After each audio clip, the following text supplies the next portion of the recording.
Hello and welcome to What's on Our Cutting Table Wednesday. My name is Jennifer Long from Be So Inspired, and I'm so happy to have you here today. I'm a little closer towards you because I wanted the camera to be back to start, because what's on my cutting table today you need to see from a distance. So before we get all started today, what's on our cutting table Wednesday is I have a new cutting mat. And I'm so excited about it. It's called Cut, Sew, and Repeat. It's by Riley Lake Designs, and Christopher Thompson designed it, the tattoo quilter. And I just love it. So it is reversible. It is white on this side and black on this side, kind of a charcoal, not really quite black. It's like a charcoal color. And I was actually thinking when I ordered it that I was going to use the white side because I thought it would be wonderful for like pictures. And oftentimes, I mean, I have a couple of different cutting mats, but you know, you have to put a different background behind when you're doing cutting because the fabric maybe clashes with it. And these are so neutral and awesome that I'm so excited that I won't have to do that anymore. I can just take pictures right when I'm cutting. It also doesn't distract from the fabric, which I really like also. So I was thinking I was going to use the white, and I still will. But if you can see my cutting table here, I'm just going to lower you down a little bit here. It's actually two dressers side by side. You can see some threads are coming out.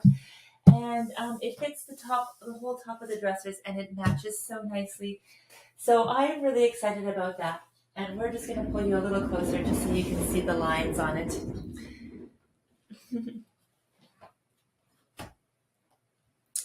Look at the great lines. So the 1-inch lines have a different stitch line, and then the 1/4-inch lines have a different, you get a smaller one, and the full inches have a solid line, which is so nice because sometimes, you know, when you're cutting something big and you're on both sides of it, you know, you can't always see if you're at the 1-inch and 1-inch, and this way you can just know if it's a solid line. I know it's not the 1/4-inch line, and you never end up with crooked lines.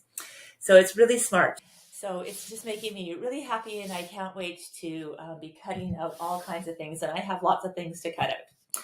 So today the biggest thing is I would like to know from you if you've planted if you plant a vegetable garden or any kind of food.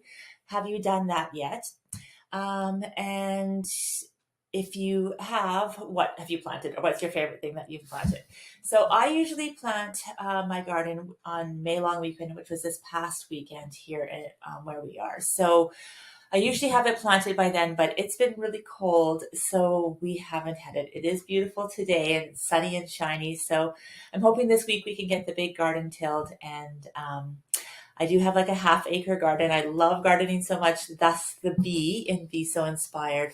I have lots of raspberries and all kinds of fruit as well. So cannot wait to get into my garden. And then my hands won't be so beautiful. I'll have to get them really scrubbed and stuff. So if you have good tips for that too, you can share those with me. But yeah, just wondering about your gardening. Talking about gardening, I just wanted to remind you of the free quilt block that I designed for the Riley Lake Block Challenge, and that is the Mosaic Butterfly. And so if you haven't picked up this pattern, make sure you do. You just head over to the Be So Inspired website and look for the Mosaic Butterfly post under Quilt-alongs and Sew-alongs under blogs, and you'll find the link to the pattern there. So make sure you grab it. So today, I wanted to showcase you the finishing of the Riley Blake Block Challenge. So it has been going on for 4 months, January, February, March, and finishing here in April.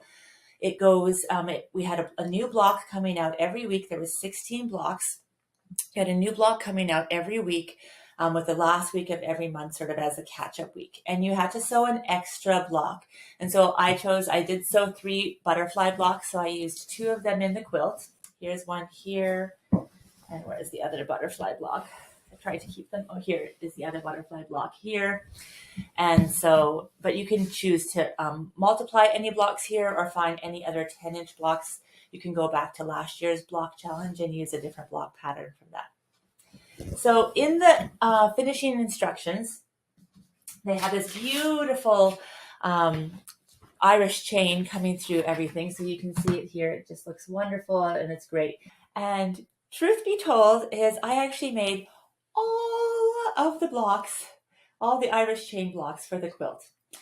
And I decided to use them in this sort of neutral color that was in my blocks already, because I used a very, very scrappy fabric, so I just wanted to find something neutral.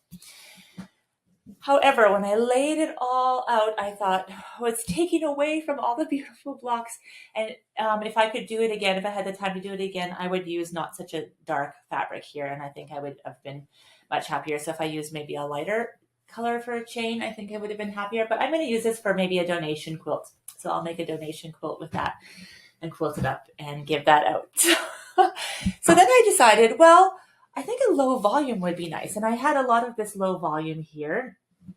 And so I have the instructions on the blog, which will be linked, but you can also go to the website and see the difference that I did. But I just did it's really quick and easy. I did 10.5-inch squares. I cut 18 of them.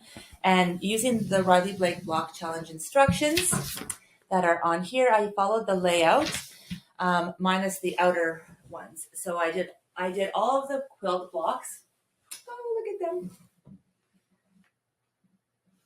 Good. And then I did a 5-inch border strip around as well. And so I needed to cut for the width of my quilt here that I made, which is 1 row less on top and bottom and on the sides. I needed to cut 7 width of fabric strips, 5-inch there, 5-inch, 7 5-inch width of fabric strips. And I sewed them together, and then I sewed them along the vertical edges first, and then at the end, the horizontal edges. And then I did the same thing for my binding, and I wanted this color to pop. So I used this great teal color and did 7 2.5-inch strips and made a double fold binding. How do you do your binding? I love double fold binding there. So I'll see if I can lift this up as tall as I can. And you can see all the blocks. So I just love how they all pop now. You can go to the blog and look at all the different pictures. And these are the blocks I've been sharing with you all along. Maybe I'll just keep rotating it like this. Some of them will be upside down, but it's great and it's fun. And the wonderful thing about doing a block of the month, I just love how when you're sewing, so I remember sewing all of these blocks, and because it was a block of the week, over the last 4 months, different things have happened in our life over that time and in my children's lives. We had to do some homeschooling because of COVID and all kinds of things. And so there's like bits of memory inside all of these blocks. And isn't that just like the beautiful thing about quilting? It really does bring like woven history together.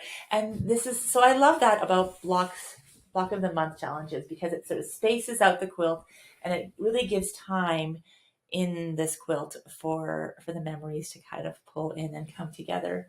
So I really do love that about that. Also, I wanted to show you, maybe I'll show you on this block. I'll come closer. So if you remember, I did some hand stitching around each of them. So not quilting, it's quilted on the long arm machine. So it's quilted on the long arm machine. But I just wanted to show you how it looks finished, because I did use embroidery floss. I used 3 strands of embroidery floss and just did a running stitch outlining all of the blocks. And then I did a long arm quilting over it. My machine didn't even notice it. And I've done it before.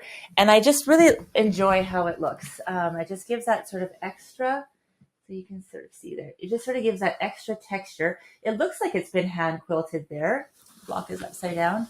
But you can see that it just sort of makes the block pop even more, especially if you use a darker thread. So I've done that on all of the blocks. And this one here too, I can show you. This one I did some on the inside as well. Yeah, so it's really fun.